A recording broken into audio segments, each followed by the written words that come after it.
नमस्कार, news state देख रहे हैं, मैं हूं आपके साथ शुभम त्रिपाठी। बड़ी खबर आपको बता रहे, निकाय चुनाव पर यूपी सरकार का बड़ा फैसला। आरक्षण के लिए आयोग गठित किया जाएगा और ट्रिपल टेस्ट के आधार पर आरक्षण मिलेगा, ऐसा मुख्यमंत्री का कहना है। तो ओबीसी नागरिकों को आरक्षण की सुविधा उपलब्ध करवाई जाएगी। ओबीसी को आरक्षण के बाद ही निकाय चुनाव होगा। जरूरी हुआ तो सुप्रीम कोर्ट का रुख किया जाएगा। तो बड़ी खबर आपको बता रहे, आरक्षण के लिए आयोग गठित होगा और ट्रिपल टेस्ट के आधार पर आरक्षण मिलेगा, ऐसा मुख्यमंत्री योगी आदित्यनाथ का कहना है। बड़ी खबर आपको बता रहे, ओबीसी को आरक्षण के बाद ही निकाय चुनाव होगा, ऐसा साफ तौर पर मुख्यमंत्री ने कहा है। और ट्रिपल टेस्ट करवाने के बाद आरक्षण के बाद ही चुनाव होगा। तो ऐसे में साफ तौर पर यह माना जा सकता है कि अब चुनाव में थोड़ा विलंब हो सकता है और ट्रिपल टेस्ट के बाद ही चुनाव करवाए जाएंगे। आरक्षण के लिए आयोग गठित किया जाएगा और हाई कोर्ट के फैसले के खिलाफ अब सुप्रीम कोर्ट जा सकती है यूपी सरकार। तो निकाय चुनाव पर यूपी सरकार का बड़ा फैसला सामने आया। आरक्षण के लिए आयोग गठित किया जाएगा, ट्रिपल टेस्ट के आधार पर मिलेगा आरक्षण।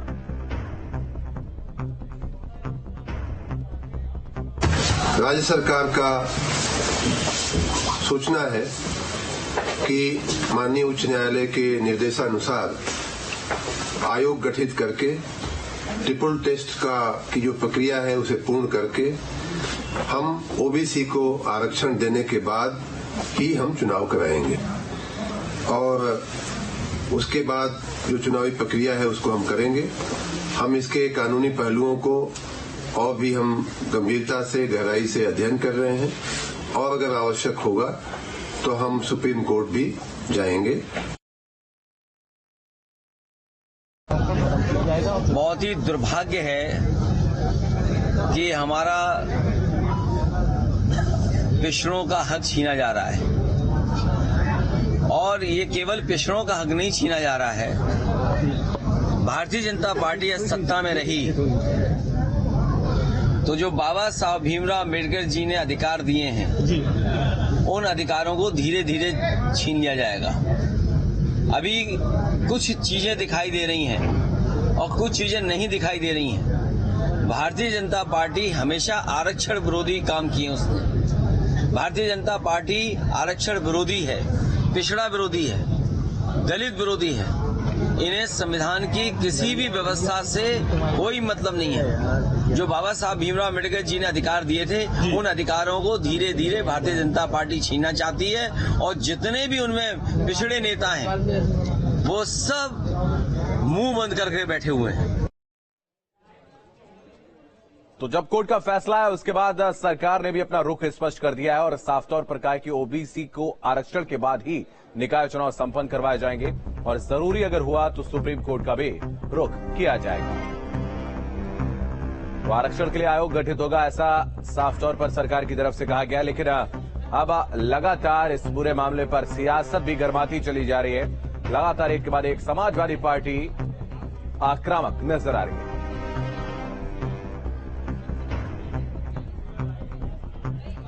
तो अविनाश हमारे सहयोगी राजधानी लखनऊ से लगातार हर एक अपडेट इस पूरे मामले से जुड़ी हुई हम तक पहुंचा रहे हैं, उनका हम रुख करेंगे। अविनाश हमारे साथ, हमारे सहयोगी जुड़ गए न्यूज रूम से। पूजा हमारी सहयोगी हमारे साथ बनी हुई है। अविनाश, आपके पास आएंगे। सवाल आपसे यही है कि लगातार अगर हम देखें तो इस पूरे मामले को लेकर अब सियासत भी गर्माती चली जा रही है और समाजवादी पार्टी सबसे ज्यादा आक्रामक मोड में नजर आ रही है।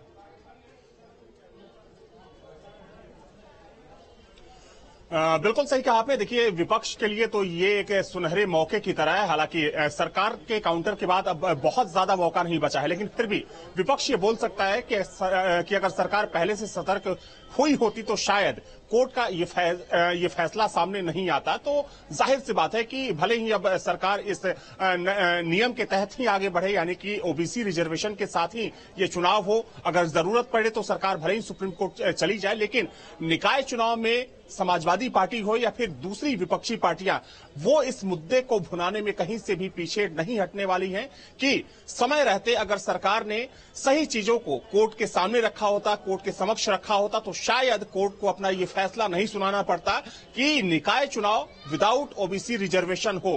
तो इसे एक बड़ा मुद्दा बनाने की कोशिश की जा रही है और आने वाले समय में, यानी कि जब निकाय चुनाव होगा तो उस वक्त भी चाहे समाजवादी पार्टी की बात करें या फिर दूसरी विपक्षी पार्टियों की बात करें, वो इसे मुद्दा बनाएंगे। लेकिन देखिए, इसको इस तरीके से भी समझने की जरूरत है कि जब ये पूरा मामला, जब याचिकाएं डलनी शुरू हुई कोर्ट के अंदर और जब इस पर सुनवाई शुरू हुई, तो जब सबसे पहले अधिसूचना पर रोक लगाई गई थी, तब याचिकाकर्ताओं ने चूंकि ट्रिपल टी फॉर्मूले की बात कही थी, तो सरकार का हलफनामा आना था और सरकार ने जब हलफनामा दाखिल किया कोर्ट के अंदर, तो उसमें जो आधार बनाया गया उसमें कहा गया कि 2017 में जब निकाय चुनाव संपन्न हुआ था और उसमें जो रैपिड सर्वे कराया गया था और उसी सर्वे को इस बार भी जब रोस्टर जारी किया गया आरक्षण को लेकर, उसी को आधार बनाया गया, तो वो हलफनामा में सरकार ने अपनी बात क्लियर कर दी। लेकिन आज जब कोर्ट ने फैसला सुनाया तो कोर्ट ने साफ तौर पर कहा कि जिस रैपिड सर्वे की बात आप कर रहे हैं उस सर्वे को हम खारिज करते हैं।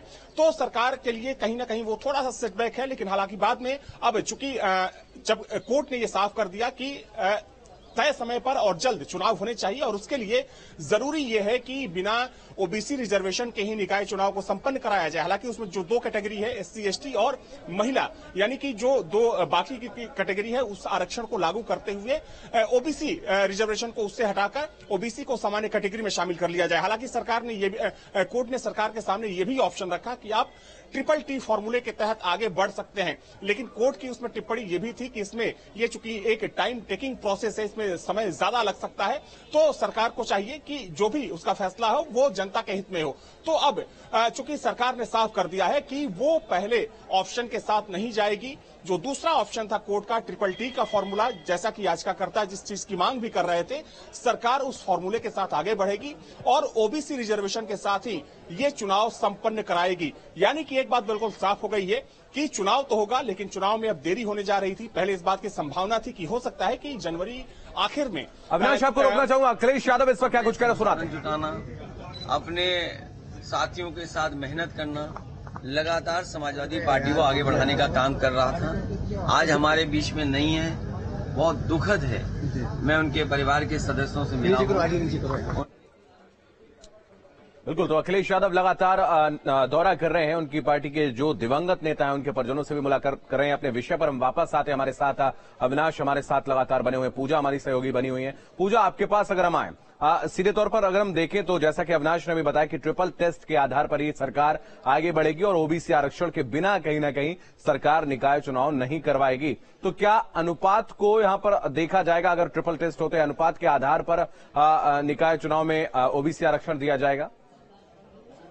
बिल्कुल शुभम, और एक तरीके से देखा जाए तो ओबीसी आरक्षण करवाने के बाद ही और उसके साथ ही सरकार के आगे बढ़ने के पीछे मकसद ये भी हो सकता है, क्योंकि जब भी हम उत्तर प्रदेश की राजनीति की बात करते हैं, जब हम यहाँ के चुनाव की बात करते हैं, ओबीसी एक बड़ा वर्ग है और उनको खासकर यहाँ पर नाराज नहीं करना चाहेगी सरकार। ये यहाँ पर समझ में आता है कि किस तरीके से यूपी सरकार जब बोल रही है कि वो हाईकोर्ट के फैसले के बाद अब सुप्रीम कोर्ट का रुख करती हुई नजर आएगी। शुभम, बिल्कुल, वापस आएंगे आपके पास। अविनाश हमारे सहयोगी लगातार हमारे साथ बने हुए। अविनाश, जैसा कि ये सवाल हम पहले भी रख चुके हैं, दर्शकों के सामने भी ये सवाल आया सामने कि एक बड़ा वर्ग है, जो बड़ा वोट बैंक है, वो कहीं ना कहीं पिछड़ा वोट बैंक जो है वो समाजवादी आंदोलन से निकलकर सामने आया था। तो और हमेशा से एमवाई फैक्टर के अलावा जो पिछड़ा वोट बैंक है वो समाजवादी पार्टी के साथ जाता था। क्या यही एक बड़ी वजह है कि इस वक्त जब मौका मिला है तो अखिलेश यादव और उनके दल के और बड़े नेता आक्रामक मोड में नजर आ रहे हैं ताकि जो अपना खोया वोट बैंक है